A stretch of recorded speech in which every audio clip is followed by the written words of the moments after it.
नमस्कार, जन उत्तराखंड बुलेटिन में आप सभी दर्शकों का हार्दिक स्वागत है और आपके साथ मैं जुड़ी हूं लीजा। खबरों पर बात करेंगे, लेकिन एक नजर हेडलाइंस पर। देहरादून का घंटाघर हुआ और भव्य। सीएम धामी ने किया सौंदर्यकरण का और लोकार्पण। शौचालय रोशनी से बड़ी शान।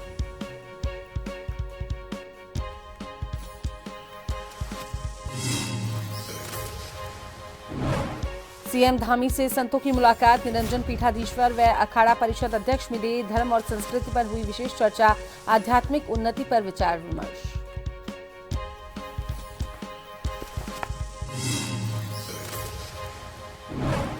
भाजपा ने उत्तराखंड में 16 जिलों की संगठनात्मक कार्यकारिणी घोषित की। 3 जिलों की सूची अभी जारी होनी बाकी। आगामी चुनावी रणनीतियों को मिलेगी गति।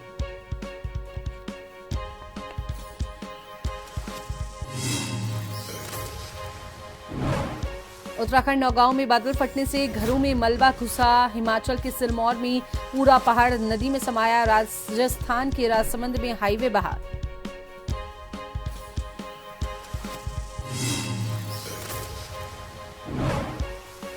भारत में आज साल का आखिरी चंद्र ग्रहण। 82 मिनट तक नजर आएगा ब्लड मून। देश भर में कहीं से भी देखा जा सकेगा।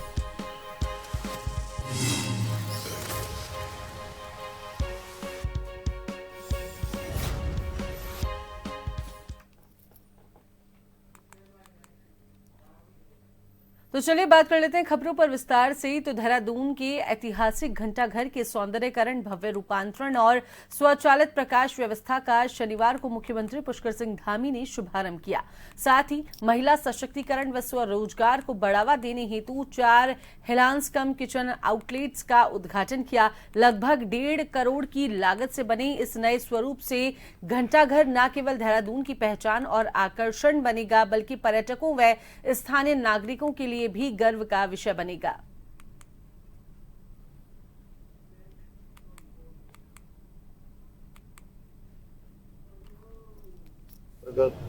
विभिन्न योजनाओं का आज यहाँ पर लोकार्पण और शिलान्यास हुआ है, जिसमें एक तो ये जो हमारा घंटाघर है, इसका पूरा रूपांतरण किया गया है, इसका लोकार्पण हुआ है। 13 सायरन लॉन्ग बेल, उनको भी आज लोकार्पित किया गया है। बाल भिक्षावृत्ति के लिए जो बच्चे हमारे जिनको रेस्क्यू किया गया है, उनके भवन का और उनका भी आज यहाँ पर लोकार्पण हुआ है। इसके साथ साथ हिलांस के स्वयं सहायता समूह की बहनों को 4 स्थानों पर आज उनको कैंटीन उनको मिली है, उसका भी लोकार्पण हुआ है। ऐसे अनेक कार्यक्रम आज यहाँ पर संपन्न हुए हैं। मुख्यमंत्री पुष्कर सिंह धामी से मुख्यमंत्री आवास पर निरंजन पीठाधीश्वर, आचार्य महामंडलेश्वर स्वामी कैलाशानंद गिरी जी महाराज और अखाड़ा परिषद के अध्यक्ष स्वामी रविंद्रपुरी जी महाराज ने भेंट की। इस दौरान धर्म, संस्कृति और राज्य की आध्यात्मिक उन्नति से जुड़े विभिन्न विषयों पर विस्तार से चर्चा हुई। मुख्यमंत्री ने संतों के मार्गदर्शन को राज्य के विकास और सामाजिक समरसता के लिए महत्वपूर्ण बताया। मुलाकात सौहार्दपूर्ण माहौल में संपन्न हुई।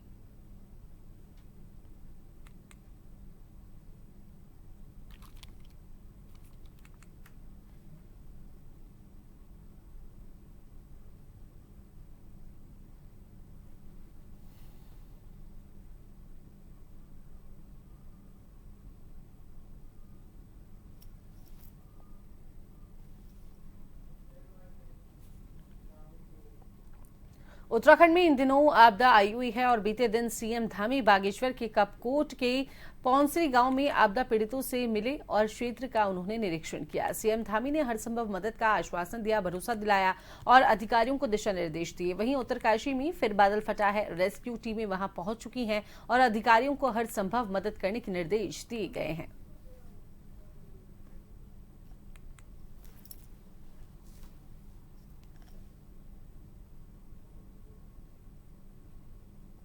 अभी पुरोला में अभी यहाँ पर बादल फटने की सूचना मिली है, उसके कारण से भी काफ़ी मलबा आया हुआ है। ऐसे ही राज्य का प्रत्येक जनपद में, उत्तरकाशी के सैना चट्टी की बात करूँ, धराली है, हमारा जनपद पौड़ी में सैंजी गांव और उसके आसपास के गांव, और रुद्रप्रयाग जनपद चमोली में थराली और चेपड़ो और अनेक स्थानों पर, अभी घनसाली क्षेत्र में भी बादल फटा था।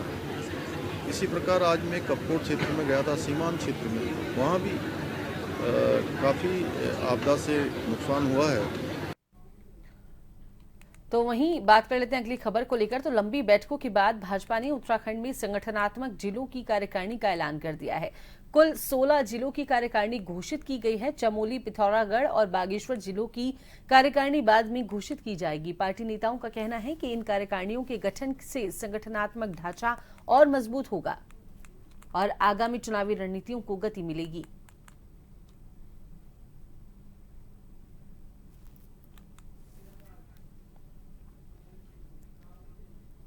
देहरादून के परेड ग्राउंड में दून यूथ फाउंडेशन द्वारा नशे के खिलाफ थीम पर मैराथन का आयोजन किया गया। कैबिनेट मंत्री गणेश जोशी ने 10 किलोमीटर दौड़ को फ्लैग ऑफ कर युवाओं में उत्साह भरा। मंत्री जोशी ने इस मौके पर कहा कि स्वस्थ समाज के लिए प्रत्येक व्यक्ति को निरोगी होना आवश्यक है। निरोगी काया से ही जीवन में सुख और सफलता संभव है। उन्होंने युवाओं से ड्रग्स फ्री उत्तराखंड का संकल्प लेने की अपील की और कहा कि नशा न केवल व्यक्ति को बल्कि पूरे समाज को कमजोर करता है। उन्होंने युवाओं को दैनिक जीवन में शारीरिक व्यायाम शामिल करने की सलाह दी और नशे के दुष्प्रभावों से सचेत रहने का संदेश दिया।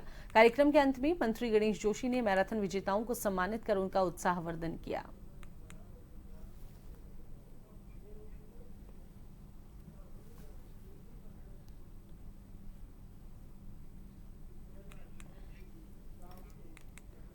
काशीपुर में अनंत चतुर्दशी का पर्व हर्षोल्लास के साथ मनाया गया और इस अवसर पर मां चामुंडा की शोभा यात्रा और रामलीला ध्वज शोभा यात्रा का आयोजन किया गया। शोभा यात्रा में भक्तों ने झूमते हुए भाग लिया, फूल मालाओं से स्वागत किया। मां चामुंडा देवी की शोभा यात्रा मंदिर पहुंचकर समाप्त हुई। रामलीला झांकी में भगवान गणेश, मां सरस्वती और राधा कृष्ण की झांकियां आकर्षण का केंद्र रही। आगामी 18 सितंबर से रामलीला मंचन की शुरुआत होगी।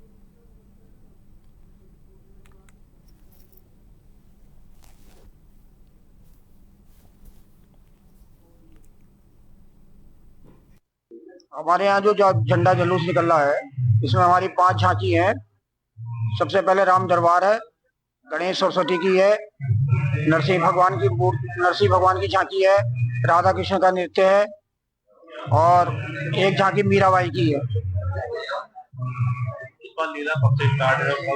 18 सितंबर से रामलीला का शुभारंभ है। 2 अक्टूबर का दशहरा है। किस तरह की तैयारियां इस बार बाकी मतलब जो रहने वाली जो लीला करेंगे आप? हमारी वृंदावन की पंडली है। गत वर्ष को कई साल से वृंदावन के कलाकार आ रहे हैं और वही रामलीला करेंगे। रुड़की के मंगलौर में उत्तर प्रदेश के राज्य मंत्री दानिश आजाद अंसारी और उत्तराखंड वक्फ बोर्ड के अध्यक्ष शादाब शम्स पहुंचे। अंसारी वेलफेयर सोसाइटी ने उनका जोरदार स्वागत किया। राज्य मंत्री दानिश आजाद अंसारी ने कहा कि मोदी सरकार की नीतियों को ग्राउंड पर उतारकर अल्पसंख्यक मुस्लिम समाज और पिछड़ा पसमानदा समाज को अधिक से अधिक लाभ पहुंचाना मुख्य उद्देश्य है। शादाब शम्स ने बताया कि साबिर साहब के 757वें उर्स में बारिश के कारण सफाई पूरी तरह से नहीं हो पाई, फिर भी जायरीन को किसी प्रकार की कोई परेशानी ना हो, इसका प्रयास किया जाएगा।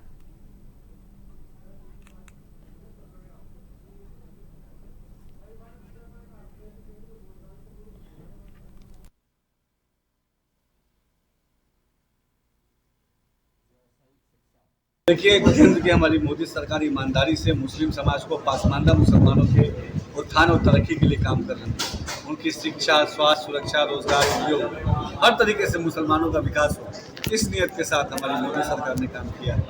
उत्तराखंड की हमारी सरकार और उत्तर प्रदेश की सरकार ने हमेशा ईमानदारी से अल्पसंख्यक समाज के बीच में सकारात्मक तरीके से उनकी अच्छी शिक्षा, क्वालिटी ऑफ एजुकेशन पर ध्यान दिया है, उनके एम्प्लॉयमेंट पर ध्यान दिया है, उनके एम्पावरमेंट पर ध्यान दिया है, उनके अपने पर ध्यान दिया है।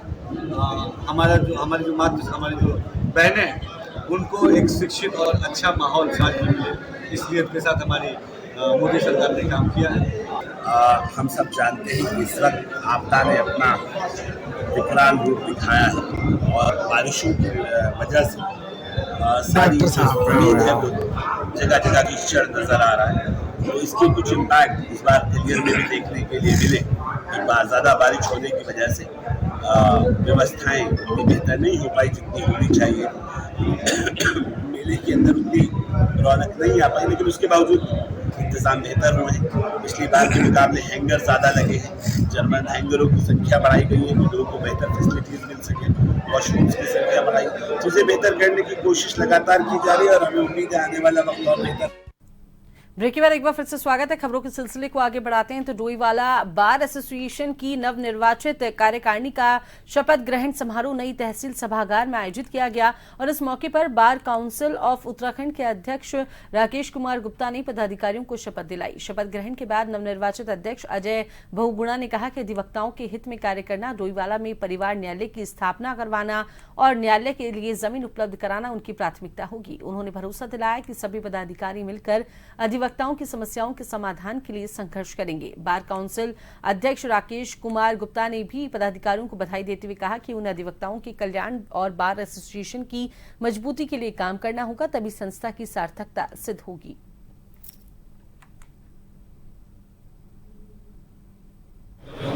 प्रथम मेरा जो कार्य रहेगा वो वकीलों के हित में भूमि को प्रदान करवाना, और कोशिश है मेरी कि 1 महीने के अंदर मैं इस भूमि को प्रदान करवा दूंगा।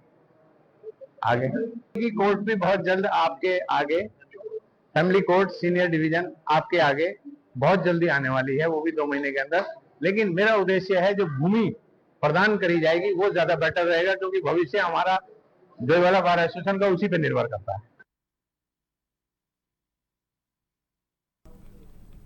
कांग्रेस उत्तराखंड में संगठन को मजबूत करने और नए सिरे से पदाधिकारियों के चयन की तैयारी में जुट गई है। इसी कड़ी में केंद्रीय संगठन की ओर से नियुक्त किए गए ऑब्जर्वर और गुजरात कांग्रेस के पूर्व प्रदेश अध्यक्ष जगदीश ठाकुर ने शनिवार को हरिद्वार प्रेस क्लब में प्रेस कॉन्फ्रेंस की। प्रेस कॉन्फ्रेंस में उन्होंने शिरकत की, उसमें भाग लिया। जगदीश ठाकुर ने कहा कि कांग्रेस संगठनात्मक ढांचे को मजबूत करने के लिए सभी वर्गों के लोगों से रायशुमारी करेगी और योग्य कार्यकर्ताओं को जिम्मेदारी सौंपी जाएगी। उन्होंने भरोसा दिलाया कि प्रदेश में संगठन को नई ऊर्जा देने के लिए कांग्रेस एकजुट होकर काम करेगी।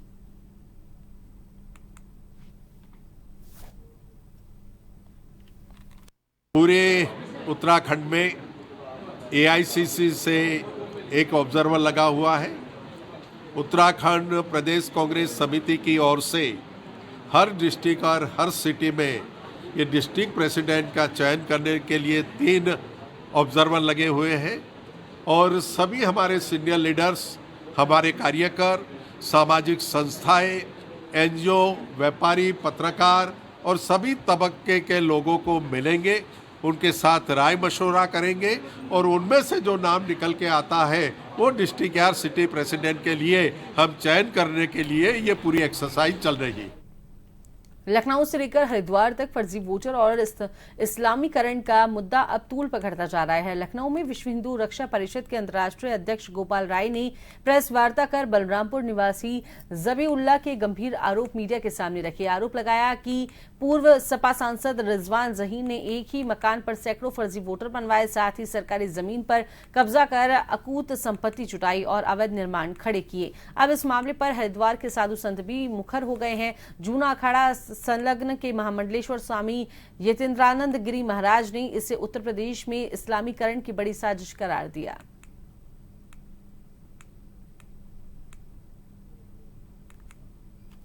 देश के विभाजन से ही यह समस्या देश के अंदर पैदा हो गई। देश का विभाजन हिंदू मुस्लिम के आधार पर किया, किंतु हिंदू समाज के साथ न्याय नहीं किया गया, हिंदू समाज को धोखा दिया गया और मुसलमानों को पाकिस्तान बांग्लादेश मिल गया, लेकिन हिंदुओं को कुछ नहीं मिला। हिंदुओं को ना अपना संविधान मिला, ना अपने अधिकार मिले, कुछ नहीं मिला। और आज जो इस्लामिक शक्तियां हैं वो इस देश को गजवा-ए हिंद में परिवर्तित करना चाहती हैं और दुर्भाग्य से सत्ता के भूखे, सत्ता के लोभी, लालची नेता उन मुसलमानों को गले लगा रहे हैं। यहाँ तक कि बांग्लादेश और रोहिंग्या मुसलमान जो आकर यहाँ बस के उनको वोटर बना रहे हैं और इस देश के अंदर फिर से एक इस्लामिक राज्य, इस्लामिक देश बनाने का षड्यंत्र रच रहे हैं। हरिद्वार में ऑटो रिक्शा व विक्रम महासंघ के बैनर तले चालकों ने आरटीओ कार्यालय के बाहर जोरदार विरोध प्रदर्शन किया। प्रदर्शनकारियों ने बहाराबाद स्थित प्रणाम ऑटोमेटिक फिटनेस सेंटर पर अवैध वसूली और मनमानी का आरोप लगाते हुए केंद्र को तत्काल बंद कराने की मांग की है। चालकों का कहना था कि फिटनेस प्रक्रिया सीधे एआरटीओ कार्यालय में कराए जाने से उन्हें उत्पीड़न से राहत मिलेगी।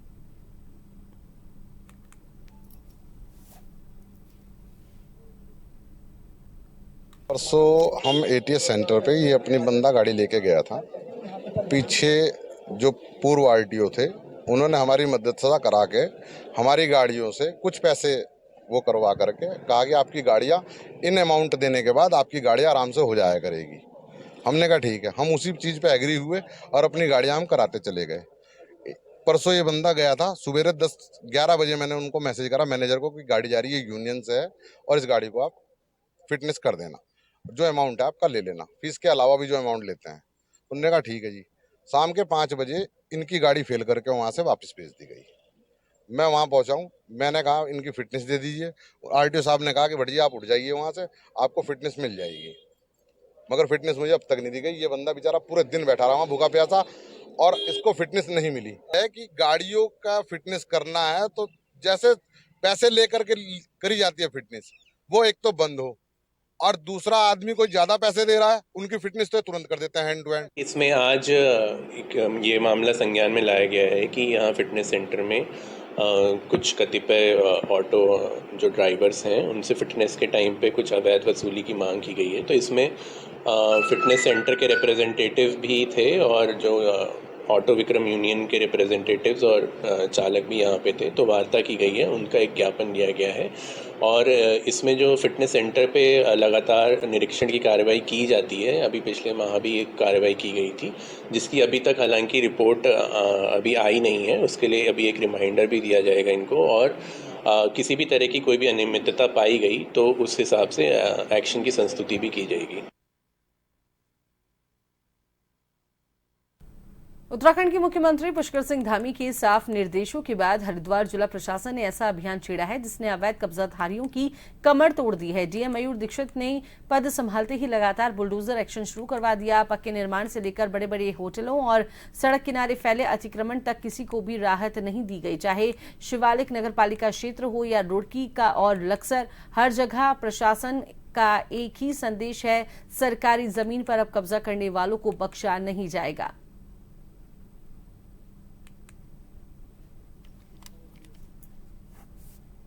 देखिए, जनपद में लगातार अतिक्रमण के खिलाफ कार्रवाई हमारी चल रही है और इसमें माननीय मुख्यमंत्री के द्वारा निर्देश प्राप्त हैं कि सरकारी भूमि पे किसी भी तरह का अतिक्रमण को हम बर्दाश्त नहीं करेंगे।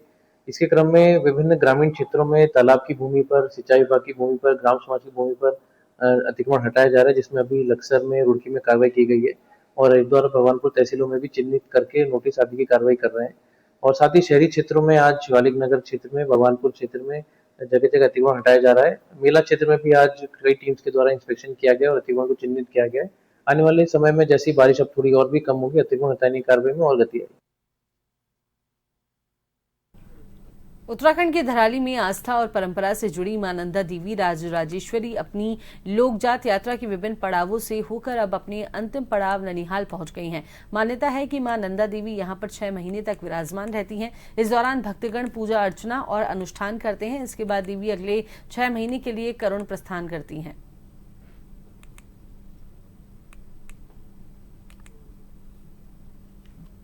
हमारा ये देवराड़ा ग्राम सभा है और यहाँ पे भगवती माँ अभी 6 महीने के लिए आई है। 6 महीना यहाँ पे भगवती माँ रहेगी। इस रहने के उपलक्ष्य में हमने सब पूरी यहाँ के महिला मंगल दल, युवक मंगल दल, सभी जितने भी दलों के जितने भी छोटे बड़े दल हैं, सब मिल करके उन्होंने ये यहाँ पे एक बृहत कार्यक्रम किया जिसमें भंडारा वगैरह वगैरह सब चल रहा है और आने वाले समय में ये कार्यक्रम ऐसी रहेगा और जब जाएगी भगवती माँ उस टाइम भी यही आयोजन होगा।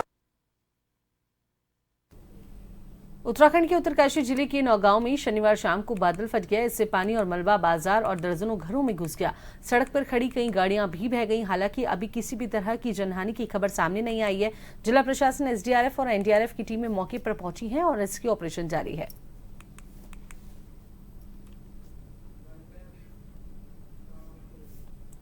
जन उत्तराखंड बुलेटिन में फिलहाल के लिए इतना ही। बने रहिए जन टीवी के साथ।